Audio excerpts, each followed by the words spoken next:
বন্ধুরা আজকে রান্না করব লাউ দিয়ে মাছের মাথা দিয়ে ঘন্ট। এখানে লাউটা ঝিঝিরি করে কেটে নিয়েছি আর এই যে লঙ্কাগুলো আমি পরে ফাটিয়ে নিব।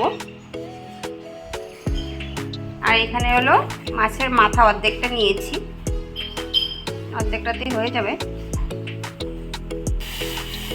আর এখানটা এই কড়াইয়ে বসিয়ে দিয়েছি, মাছের মাথাটা ভেজে নেব। তেল দিয়ে দিলাম কড়াতে,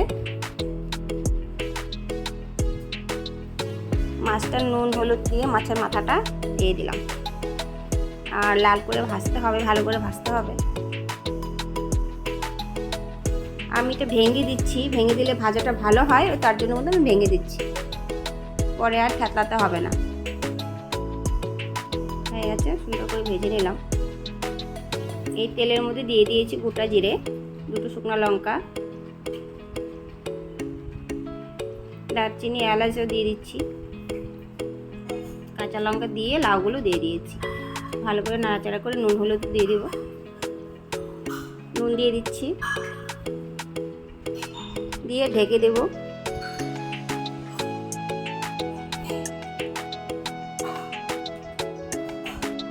ঢাকনা তুলে আর একটু নাড়াচাড়া করে হলুদ দিয়ে দিব। হলুদটা দিয়ে দিলাম, তারপরে জিরের গুঁড়ো, ধনের গুঁড়ো এগুলো দিয়ে দিয়েছি। ভালো করে নাড়াচাড়া করে আরেক মাছের মাথাগুলো দিয়ে দিলাম। আর যখন হলুদের গুঁড়ো দিয়েছিলাম ওই একসাথে কিন্তু জিরের গুঁড়ো ধনের গুঁড়ো একসাথে দিয়ে দিয়েছিলাম হলুদের গুঁড়োর সাথে। আর একটু চাপা দিয়ে, তো বন্ধুরা লাউ মাছের মাথা দিয়ে হয়ে গেছে ঘন্ট। আমি এখন এটা কিন্তু নামিয়ে দিব।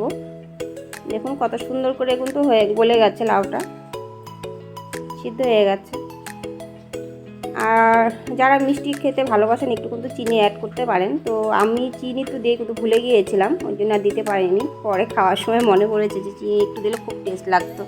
যাই হোক, এদিকে হয়ে গেছে, নামিয়ে নিয়েছি। কেমন হয়েছে বন্ধুরা কমেন্ট করে অবশ্যই বলবেন।